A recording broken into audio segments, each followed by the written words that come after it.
اعوذ باللہ من الشیطان الرجیم بسم اللہ الرحمن الرحیم۔ ارے بچوں، السلام علیکم ورحمۃ اللہ وبرکاتہ۔ گورنمنٹ ہائی اسکول منڈی گام سے ایک بار پھر میں آپ بچوں کو آج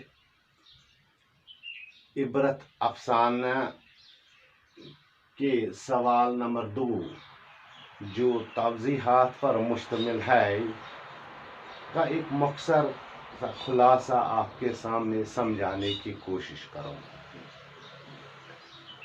پریم چند نے افسانہ عبرت میں کئی چھوٹے چھوٹے واقعات کو جوڑ لیا ہے۔ ہر واقعہ میں کوئی نہ کوئی کردار موجود ہے۔ مجموعی طور پر پنڈت جی کو افسانے میں مرکزی کردار حاصل ہے۔ سب سے چھوٹے بڑے کردار الگ الگ مزاج اور شخصیت کے مالک ہیں، لیکن افسانے کا تانا بانا بننے میں ہر ایک کا رول اہم ہے۔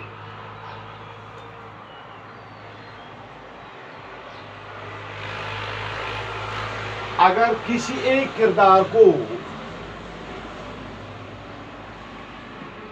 افسانے میں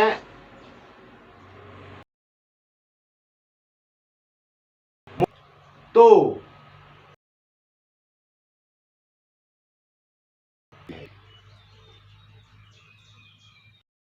متضاد کرداروں کے عمل نے خوبصورت طنز و مزاح پیدا کیا۔ میں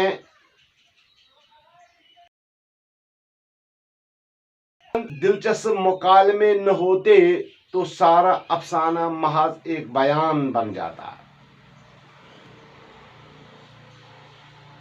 اس سبق آموز افسانے میں لطیف پیرائے میں اس بات کو اجاگر کیا گیا ہے کہ سماج میں موجودہ استحصال کرنے والے لوگ آخر پر کس طرح ذلت اور بے عزتی پاتے ہیں۔ ایمانداری، انصاف، شرافت انسان کی عزت آبرو کو بڑھا دیتی ہے۔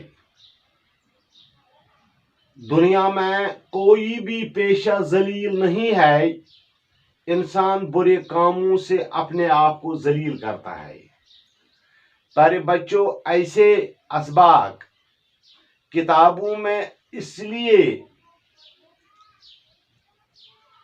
آپ کو پڑھائے جاتے ہیں تاکہ آپ پوری طرح آج بچپن میں ہی اپنے دل و دماغ میں بٹھائیں کہ دیانتداری، سچائی، انصاف، شرافت، حلیمی، بردباری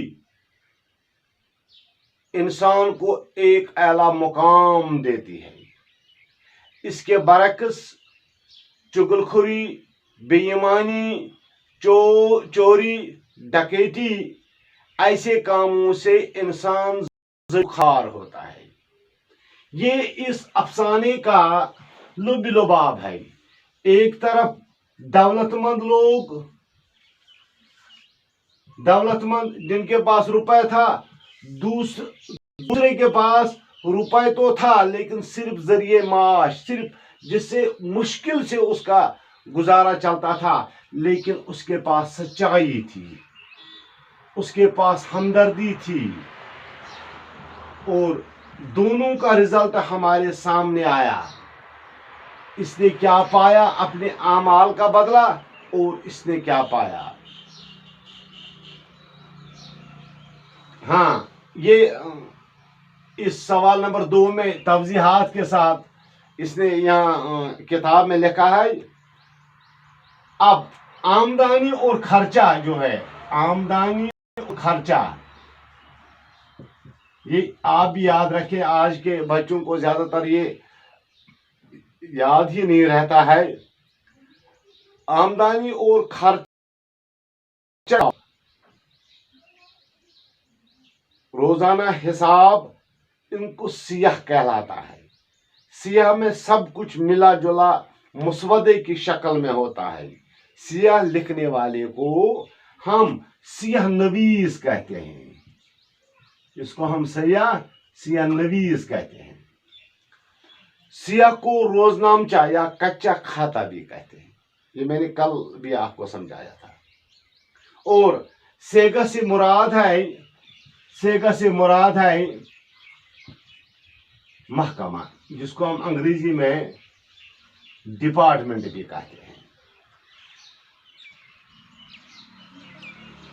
اس سیگے کی ترقی اسر کی کھیتی ہے۔ یہ ایک خوبصورت تشبیہ ہے، جس طرح ہم کشمیری میں یا اردو میں یہ کوئی ایسی تشبیہ پیش کرتے ہیں، جیسے ہم کہتے ہیں کشمیری میں ہم کہتے ہیں سفید شین ہو، سفید شین ہو۔ سفید تو ہے لیکن ایسا سفید جو برف جیسا ہو، جس میں داغ ہی نہ کہیں ہو۔ اس کا مطلب ہے کہ اوسر یعنی بنجر زمین میں اگر کھیتی کی جائے تو کچھ حاصل نہیں ہوتا۔ بنجر زمین میں اگر کھیتی کی جائے تو اس میں کچھ حاصل نہیں ہوتا ہے۔ افسانہ نگار کے مطابق اسی طرح مدرسی کے پیشے میں ترقی اگرچہ مشکل سے ہوتی ہے یا ہوتی ہی نہیں ہے، مگر موجودہ زمانے میں اب یہ صورتحال نہیں رہی ہے۔ پہلے بچوں یہ سوال نمبر 2 ہے آپ کا۔ اب سوال نمبر 3 کے جو پہلے 3 سوالات جو میں نے آپ کو کل یہاں آپ کو پڑھائے تھے، اب ان 3 سوالات کا جو چوتھا پارٹ ہے، کرپا شنکر نے پنڈت جی، داروگا جی اور منشی جی کے ساتھ کیسا سلوک کیا؟ یہ سوال ہے ہمارے پاس۔ اگر آپ چاہیں تو زبانی میں آپ کو بتا دوں، پھر آپ کو لکھنا، پھر آپ گھر پر کوشش کیجیے۔ کل میں کوشش کروں گا بورڈ پر تحریر کر کے آپ کو لکھاؤں گا، اس وقت میں کوشش کروں گا سمجھانے کی۔ کرپا شنکر ماسٹر جی کا طالب علم تھا، وہی کرپا شنکر جو اس سے کہاں ملا، اجودھیا میں۔ وہ سب کے ساتھ مہربانی کے ساتھ پیش آتا ہے، یعنی کرپا شنکر نے جب ان سبوں کو کہاں لیا، اپنے گھر لیا، تو اس نے سبوں کے ساتھ مہربانی کا سلوک کیا۔ مہربانی سب سے پہلی عید کے برشتی بارش میں اس نے سبوں کو گھر لایا۔ وہ سب کے ساتھ مہربانی کے ساتھ پیش آیا، سب کو اپنے گھر لے آیا، فوراً آگ جلوائی اور سب کے آرام کے لیے پلنگ بچھوا کر کھانا پکوایا۔ کرپا شنکر نوکر کی طرح اپنے استاد کے سامنے کھڑا رہا۔ یہ سب سے بڑا چیز ہے، نوکر کی طرح استاد کے سامنے رہنا، استاد کے سامنے رہا۔ یہ ایک بہت بڑا اعزاز تھا، کس کے لیے؟ پنڈت دنوں تک استاد سے وہ مصیبت کی گھڑی میں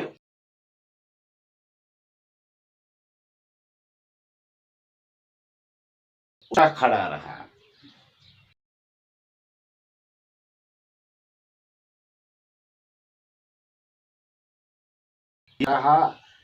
3 دن تک کر کرپا شنکر نے انہیں کسی قسم کی تکلیف نہ ہونے دی۔ یہ آپ سوال نمبر 4 کا جواب ہے۔